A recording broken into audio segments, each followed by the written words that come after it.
اللہ تعالیٰ نے سورہ یوسف جیسی کہانی اور کوئی نہیں سنائی. خود اللہ نے کہا نحن نقص علیک احسن القصص.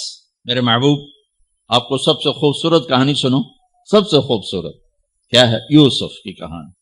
اور کسی نبی کا یوں تفصیل سے چلتے چلتے واقعہ پورے قرآن میں اور کہیں نہیں جیسے یوسف علیہ السلام کی کہانی. یوسف علیہ السلام کے بھائیوں کے ظلم کی وجہ سے 40 سال ان کو در بدر ہونا پڑا. 40 برس گھر سے جدا رہے. پھر تہمت لگی، زلیخا نے تہمت لگائی، اور پھر جب وہ عورتوں میں بھی بات پھیل گئی کہ مجرم تو یوسف نہیں، مجرم تو زلیخا ہے، تو تھوڑی بدنامی ہونے لگی. تو انہوں نے یوسف علیہ السلام کو گدھے پہ بٹھا کے منہ کالا کر کے پورے شہر میں چکر لگوایا اور پیچھے اعلان کروایا ھذا جزاء من اراد بسیدہ سوء. جو اپنے آقا سے برائی کرے اس کی یہ جزا ہے. یہ بازار میں نبی ابن نبی ابن نبی ابن نبی گدھے پر پھرایا جا رہا. پھر جیل 309 سال بضع سنین. جن بھائیوں نے یہ دکھ پہنچایا تھا ان کے ساتھ کیا ہونا چاہیے تھا؟ میں صرف ان کا اب جملہ بتاتا ہوں جو یوسف علیہ السلام نے جب اپنا تعارف کا جو بنیامین کو روک لیا. آپ پیچھے بھائیوں نے جا کر بتایا کہ بنیامین نے چوری کر لی تھی، اس کو وہ روک لیا ہے وزیر خزانہ نے. یعقوب علیہ السلام نے فرمایا کہ نہیں بیٹے میرا یہ خط لے جاؤ اور اس کو دے دو تو وہ امید چھوڑ دے گا. تو وہ خط ایک بڑا دردناک، وہ بڑی تحریر تھی. لکھا تھا عزیز مصر کے نام، ہم انبیاء کی اولاد شروع سے ہی آزمائش کی بھٹی میں ہیں. میرے دادا کو آگ میں ڈالا گیا، میرے چاچا کو چھری کے نیچے سے نکال، باپ کا لفظ آتا ہے، میرے باپ کو، چاچے کو بھی باپ عربی میں کہتے ہیں، چھری کے نیچے سے نکالا گیا. میرے بچے کو مجھ سے چھینا گیا. آج 40 سال ہو گئے مجھے اس کی خبر نہیں. تیری بڑی مہربانی میرا بیٹا واپس کر دے، ہم چور نہیں. اچھا چونکہ یعقوب بھی نبی، یوسف بھی نبی، جب یوسف علیہ السلام اقتدار میں آ گئے تو اللہ کی طرف سے اجازت نہیں باپ کو بتانے کی کہ بھائی بتا دو میں ٹھیک ٹھاک ہوں. خاموش، وہ خاموش. صبر پک رہا ہے پک رہا ہے پک رہا ہے. جب یوسف علیہ السلام نے خط پڑھا تو بہت روئے اور اللہ کی بارگاہ میں دعا مانگ، یا اللہ اب مجھے ملا دے، اپنے گھر والے ملا دے، کل بتا دو. پہلے روکا ہوا کہ اب بتا دو. تو یوسف علیہ السلام نقاب اوڑھتے تھے، اپنے حسن ایسا تھا، نقاب اوڑھتے تھے کوئی فتنے میں نہ پڑے. جب وہ دوسری دفعہ بھائی آئے، تیسری دفعہ، تو ایھا العزیز قد مسنا واہلنا الضر وجئنا ببضاعۃ مزجاۃ فأوف لنا الکیل وتصدق علینا ان اللہ یجزی المتصدقین. کیا عاجزی ان کلمات. جناب لائے تو کچھ نہیں ہے بھائی، یہ 2 پھوٹی کوڑیاں ہیں، ہمیں کچھ غلہ دے دو، بڑی بھوک اور فاقہ ہے. تو یوسف علیہ السلام نے ایسے نقاب ہٹایا،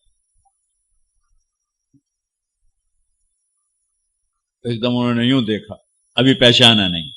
میں یہ جملہ بتانا چاہتا ہوں کہ اللہ سبحان انبیاء کے اخلاق کیا ہوتے. مجھے کیوں سنا رہے ہیں؟ آپ کیوں سنا رہے ہیں؟ کہ ہم اس کو پیچھے چلنے کی کوشش تو کریں. کیوں بد اخلاق ہو کے مرنا چاہتے؟ کیوں لوگوں کے دل توڑ توڑ کے اپنی قبر میں جاتے ہیں؟ اسے ٹوٹنے دو. اسے اللہ اقبال کی قبر روشن کرے. تو بچا بچا کے نہ رکھ اسے، تیرا آئینہ ہے وہ آئینہ کہ شکستہ ہو تو عزیز تر ہے نگاہ آئینہ ساز میں. اسے ٹوٹنے دو. اس کے ٹوٹنے پر اس کی قیمت بڑی لگے گی. اس سے وہ فریادیں نکلیں گی جو عرش کو ہلا دی. جو ساز سے نکلی ہے وہ دھن سب نے سنی ہے، جو تار پہ بیتی ہے وہ کس دل کو پتا ہے. اس سے وہ نغمے نکلیں گے کہ اللہ کے عرش کو ہلا دیں گے. اپنے آپ کو توڑ دو. دوسرے کو مت ٹوٹنے دو، اپنے آپ کو توڑ دو، اپنے آپ کو توڑ دو، کہ کائنات کا اٹل قانون ہے، ٹوٹ کے چیز بنتی ہے۔ یہ کتنی دفعہ یہ توڑا گیا، پھر اسے جوڑا گیا، پھر یہ روڈ بنا ہے۔ یہ کپڑا کتنی دفعہ کٹا پٹا اور پھر جا کر زیب تن ہوا ہے۔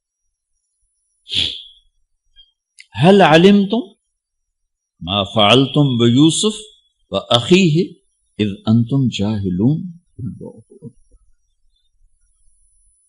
یہاں جو انہوں نے کیا تھا اس کے مطابق جملہ ہے قد علمتم ما ظلمتم بيوسف واخيه اذ انتم عامدون۔ اب میں دونوں کا فرق بتاتا ہوں۔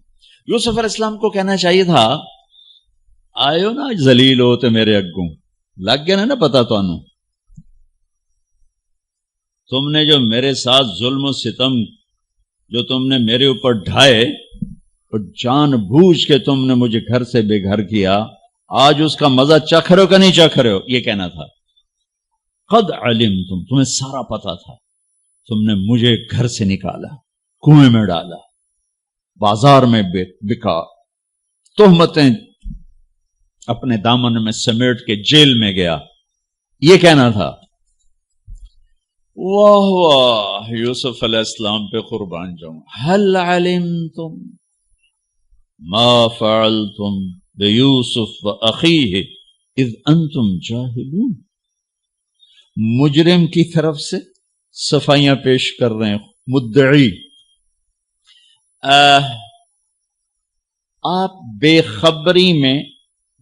خبری میں حل وہاں بولا جاتا ہے کہ مجھے پتا ہے کہ جو بات میں عثمان کو کہنے لگا ہوں اس سے معلوم نہیں۔ اردو میں ہم کہتے ہیں عثمان تمہیں پتا چلا، ابو بکر تمہیں پتا چلا، یہ ہے ہمارا محاورہ۔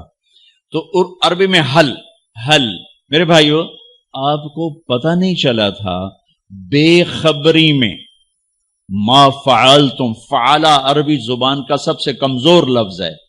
تھوڑا بہت یوسف کے ساتھ اور بھائی کے ساتھ کچھ معاملہ ہو گیا تھا، اور وہ بھی تمہاری ویسے نادانی میں ہو گیا، کوئی جان بوجھ کے نہیں ہو، تم جاہلون، نادانی میں ہو گیا ہے۔ کسی میں ظرف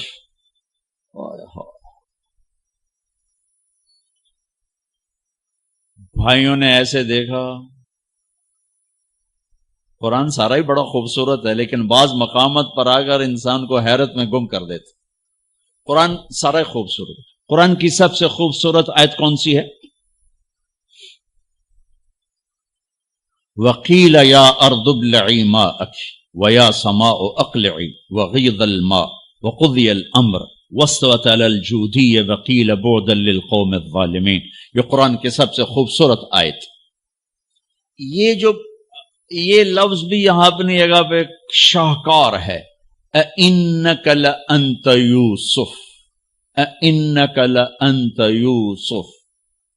حیرت، خوف، شک، یقین، ڈرے ہوئے، سہمے ہوئے، آس لگائے ہوئے، خطرے میں گھرے ہوئے، تھوڑا تھوڑا پہچانتے ہوئے، تھوڑا تھوڑا انکار کرتے ہوئے، بے شمار کیفیات کو قرآن نے دو لفظوں میں اِنَّکَ، شیر حیرت میں ہے، انگلیاں اٹھ رہی ہیں، اِنَّکَ لَأَنْتَ یوسف۔ پہلے شک پھر یقین، پہلے سوال پھر جواب، پہلے خوف پھر امن، پہلے ڈر پھر اطمینان۔ اِنَّکَ لَأَنْتَ یوسف، کہیں تو ہمارے خیال میں نہیں یقیناً آپ یوسف ہو، یوسف تو نہیں، آپ یوسف ہو۔ میں نہیں ترجمہ کر سکتا، میں محسوس کرتا ہوں کہ وہ کیا اس وقت کیفیت ہوگی، الفاظ نہیں میرے پاس۔ انا یوسف وہذا اخی، ہاں میرے بھائی ڈرو نہیں، میں یوسف ہوں، یہ میرا بھائی ہے۔ قد من اللہ علینا، سب اللہ نے ہمارے اوپر کرم کیا ہے۔ انہ من یتق ویصبر فإن اللہ لا یضیع اجر المحسنین۔ سارے قرآن کو دو لفظوں میں اللہ نے یہاں بیان کر دیا، جو تقوی اختیار کرتا ہے، جو صبر کرتا ہے، اللہ اسے ضائع نہیں کرتا۔ تقوی کسی مرد عورت کو اللہ سے جوڑتا ہے اور صبر کسی مرد عورت کو اللہ اور اللہ کے بندوں سے جوڑ دیتا ہے، جڑ جاتا ہے۔ پورا اسلام 2 صفتوں میں بیان کر دیا۔ وہی صبر کو میں کہہ رہا ہوں، صبر، معاف کرنا، درگزر کرنا، یہ مکمل اسلام کی تصویر ہے۔ اس میں ایک فریضہ حج ہے، اللہ آپ کا ہمارا سفر قبول فرمائے، مبارک کرے۔ ہر فرض کا بدل موجود ہے۔ ابھی ظہر کی نماز پڑھی جائے گی، کل کی ظہر موجود ہے، عصر پڑھی جائے گی، آگے عصر موجود ہے۔ آج کی ظہر میں کوتاہی ہو گئی، کل کی ظہر میں کوشش کرنے کا موقع موجود۔ اس سال کے روزے میں کوتاہی ہو گئی، اگر زندگی باقی رہی تو اگلے سال کے روزے میں اس کے ازالے کی شکل موجود ہے۔ حج زندگی میں ایک دفعہ فرض کن کا، ذرا ہاتھ کھڑا کر، فرض حج پہ کون جا رہے ہیں؟ ماشاءاللہ کافی سارے لوگ جا رہے ہیں۔ فرض حج زندگی میں ایک دفعہ ہے، اس کے بعد فرض کوئی نہیں، نوافل ہے۔ اور نفل اور فرض میں اتنا فرق ہے کہ ساری زندگی حج کرتا رہے فرض حج کو نہیں پا سکتا، ساری زندگی روزے رکھتا رہے فرض روزے کو نہیں پا سکتا۔ تو اللہ تعالیٰ نے ایک جملے میں سارے حج کے آداب بتا دی۔ تزودوا فإن خیر الزاد التقوی، تزودوا، بھائی کوئی سامان سمون ٹھیک کر لو، لے کے جاؤ۔ تزودوا ایک لفظ، مادی جسمانی ضروریات کے لیے ایک لفظ۔ بھائی پاسپورٹ دیکھ لو، ٹکٹ دیکھ لو، اور اپنا پیسے دیکھ لو، سامان دیکھ لو، اور آگے عثمان تمہارے لیے ہے، بھائی تو ایس ہوٹل ہے جا، تو ایدے جا، تو ایدے جا، اے کھا لو، اے پی لو، اے کھا لو، اے پی لو، ٹھیک ہے؟ اس کے لیے ایک لفظ تزودوا، تزودوا۔ اور تمہارا تو حج بھی مہنگا ہے، لہذا تسی ذرا چوکھے احتیاط کرو گے، پیسے بھی بوڑھا ہو تو ٹائم بھی برباد کر کے آ جاؤ، وہ نوے ہر شے گئی۔ تو میرا اللہ مادی ساز و سامان وہ بھی لے کے جانا ہوتا ہے، اس کے لیے کہتا ہے تزودوا، ایک لفظ، ایک لفظ۔ ابے لے لو سامان سمون لے لو۔ پھر آگے جو اصل حج کا سامان ہے اس کے لیے پورا جملہ بولتا ہے، پورا جملہ کا ایک سامان میں تمہیں اپنی طرف سے بتاتا ہوں، کیا لینا ہے کچھ نہیں بتایا۔ پہلے تو آٹا بھی جاتا تھا، ہماری تائی مرحومہ وہ 67-68 میں حج پر گئیں، قافلہ کٹھا، سارے ذمہ دار کٹھے، سارے خاندان کٹھے، بوریاں آٹے دیاں، بوریاں چاولوں دیاں، پیپے گھیو دے، بری جہاز پہ جانا، پورا ٹرک دا سامان ساڈی تائی دے نال ہوئے، ایک چاچا آئی، ایک تائی آئی، 2-4 بندے ساڈے خاندان دے آن، پورے ٹرک دا سامان نال جاندہ پہ۔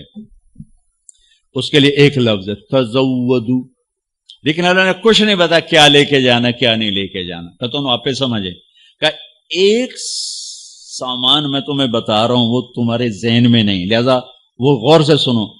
تزودوا، ابے کو لے لو سامان، پھر آگے کہا جو میں بتانے لگا ہوں اگر وہ ساتھ نہ ہو تو سارا حج زیرو ہو جائے گا، اگر وہ ساتھ ہے تو سارا حج پورا ہو جائے گا۔ وہ کیا ہے؟ فَإِنَّ خَيْرَ الزَّادِ التَّقْوَىٰ۔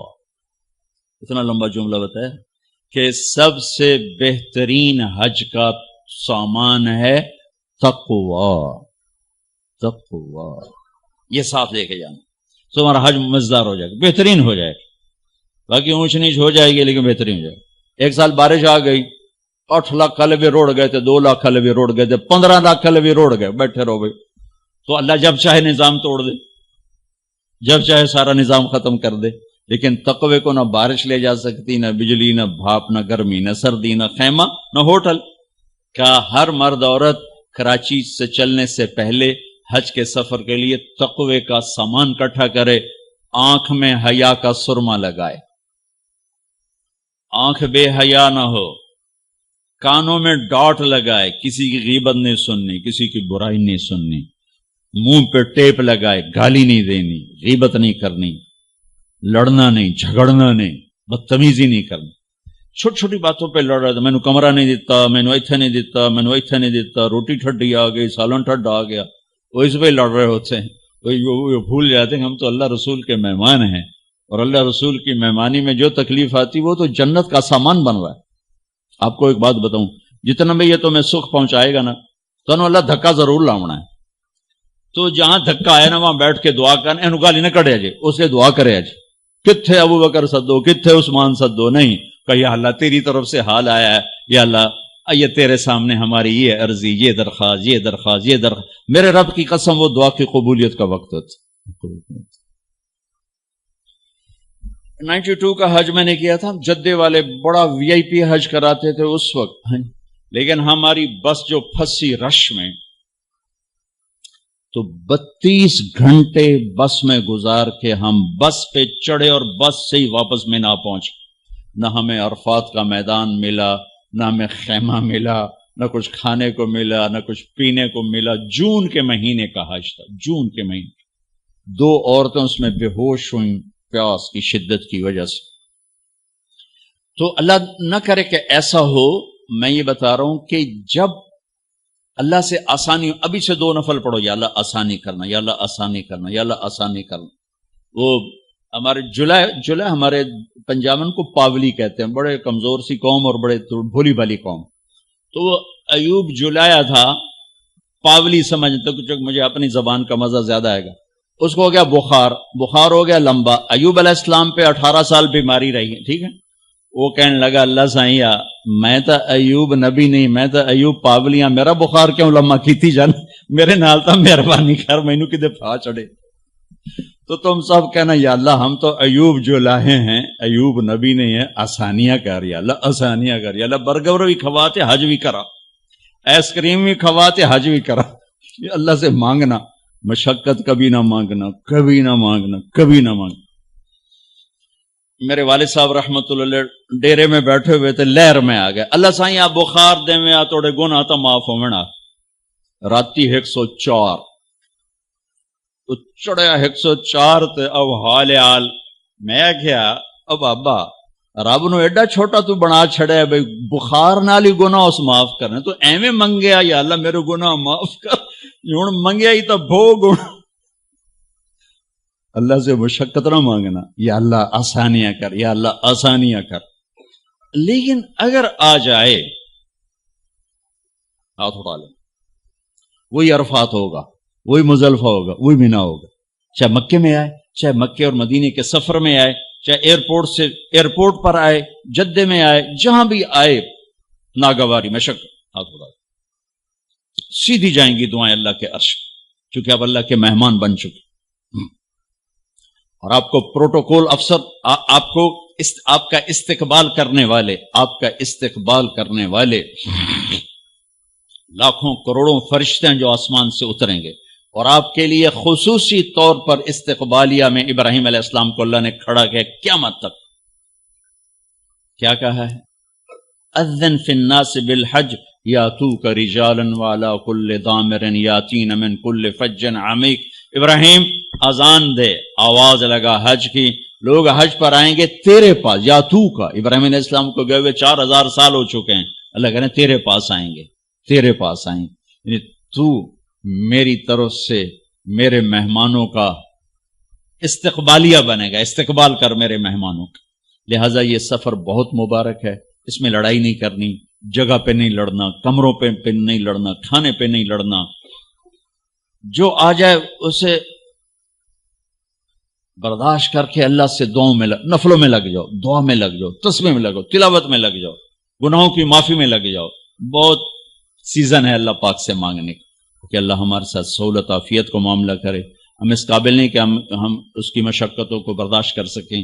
اللہ آپ کا یہ سفر قبول فرمائے. جانے سے پہلے سب کو معاف کر کے جائیں، دلوں کو صاف کر کے جائیں، اپنے معاملات کو صاف کر کے جائیں، تاکہ اللہ بھی ہمارا معاملہ صاف کر دے. کہ ایک عرفات کا دن ایسا ہے جس میں میرے نبی کا فرمان ہے کہ اللہ تعالیٰ فرماتے ہیں میرا بندہ جتنے گناہ لے کر آ، جتنے بارش کے قطرے، جتنے ریت کے ذرے، جتنے درختوں کے پتے اور جتنے گردش ایام میں بننے والے دن اور رات ہیں ان کے گھڑی اور گھنٹے، آج اتنے بھی گناہ لائے گا تو ایک بول پہ معاف کروں گا، جاؤ معاف، جاؤ معاف، جاؤ معاف.